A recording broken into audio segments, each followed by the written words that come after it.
बिस्मिल्लाहिर्रहमानिर्रहीम अस्सलाम वालेकुम। फरी व्लॉग्स में खुश आमदीद कहते हैं। नई रेसिपी गाजर के हलवा के साथ नई रेसिपी इसलिए कि आज हम गाजरों को कद्दूकश किए बगैर हलवा बनाएंगे। हमारे चैनल को लाइक कीजिए, सब्सक्राइब कीजिए और बेल आइकन के बटन को दबाना मत भूलिए ताकि नई से नई रेसिपीज़ के नोटिफिकेशन आपको मिलते रहें। और पूरी वीडियो आपने देखनी है। ये देखें जी, गाजरें हमने अच्छी तरह से धो ली हैं, उनके छिलके भी उतार लिए हैं। और किचन में जाने से पहले आपने अपने हाथों को अच्छी तरह से हैंड वॉश या साबुन से धो लेना है। और दुरूद शरीफ और अल्लाह ताला के बरकत नामों का भी करते रहा करें। चीज़ में बहुत ज़्यादा बरकत होती है। आपने पूरी वीडियो देखनी है। गाजरों को हमने अच्छी तरह से किस शेप में काटा है और कढ़ाई में अब हमने उनको डाल दिया है। और साथ ही हमने दूध डाल दिया है और लकड़ी के चम्मच से इसको हिलाकर ढक्कन दे के रख देंगे ताकि जो गाजरें हैं दूध में अच्छी तरह से गल जाएं।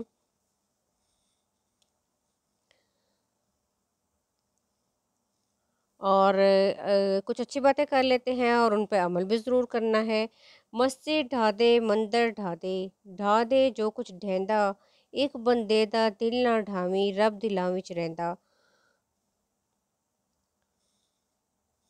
ये देखें जी, हमारी जो गाजरें हैं वो गल गई हैं। अब हम उन्हें अब किसी भी चीज़ से अब उनको अच्छी तरह से मैश कर लें।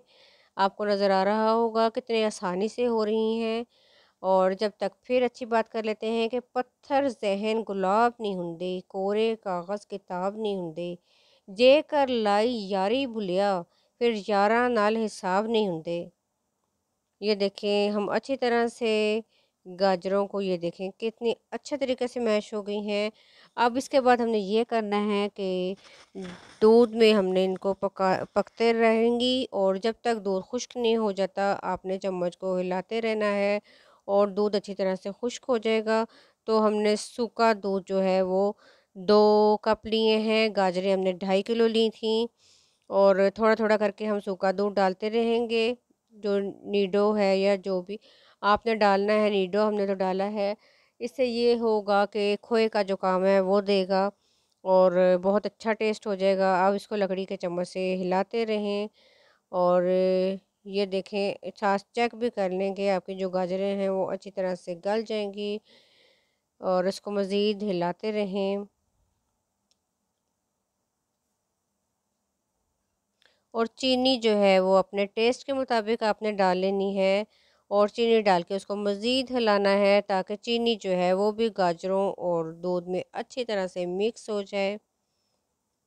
जितनी ज़्यादा मेहनत की जाए उतना अच्छा खाना बनता है। और दुरूद शरीफ का भी विर्द करते रहा करें, दुरूद इब्राहिमी जो भी दुरूद शरीफ पढ़े। मैं तो दुरूद शरीफ इब्राहिमी पढ़ती रहती हूँ पकाने के दौरान।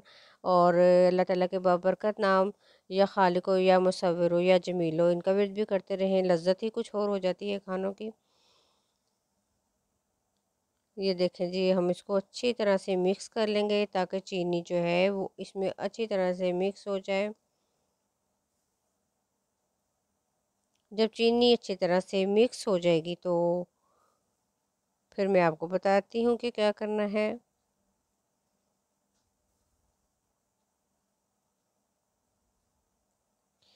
फिर उसमें हमने 2 चम्मच जो हैं ये बड़े जो आपको नज़र आ रहे हैं हमने घी के डाल दिए हैं। और घी डालकर हमने उसकी अच्छी तरह से भुनाई करनी है। जितना अच्छा भुनेंगे आप देखना उतनी अच्छी ही हलवे की शक्ल जो है वो तैयार हो जाएगी और टेस्ट भी बहुत मज़े का होगा।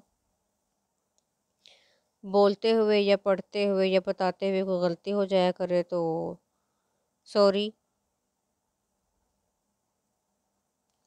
बहुत कोशिश करती हूँ कि एक एक चीज़ आपको अच्छे तरीके से बताई जाए ताकि आपको बनाने में आसानी हो। आप एंड तक वीडियो देखा करें और अपने कमेंट्स भी ज़रूर दिया करें। इससे हमें हौसला अफजाई होती है।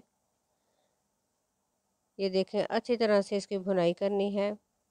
घी आपको नज़र आ रहा होगा लेकिन आप देखेंगे जैसे जैसे भुनाई होती रहेगी उसकी जो रंगत जो है वो चेंज होती रहेगी। ज़रूरी नहीं कि कुछ तोड़ने के लिए पत्थर ही उठाओ, बस लहजा बदल कर बोलने से भी दिल टूट जाया करते हैं।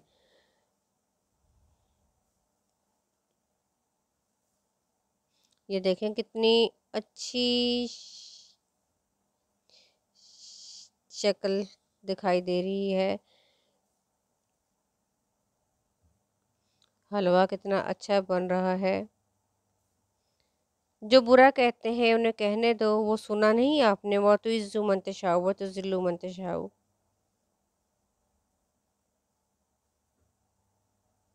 ये देखें जी, बुनाई के साथ साथ हमारा हलवा कितना अच्छा दिखाई दे रहा है। और जब अच्छी तरह से भुनाई कर लेंगे तो हम उसमें किशमिश डाल देंगे और अब एक डिश में निकाल लेंगे। और उस गाजर और जो गाजरों का हलवा जो हमने तैयार किया डिश में निकाल लेंगे। और हमने जो बादाम काट कर रखे हैं उससे हम अच्छी तरह से गार्निश कर लेंगे। ये देखें जी, कितना अच्छा हलवा तैयार हो गया है। आपने ज़रूर अपने कमेंट्स देने हैं और हमें अपनी दुआ में बहुत ज़्यादा याद रखना है। हम भी आपको दुआ में याद रखते हैं। अल्लाह हाफिज़।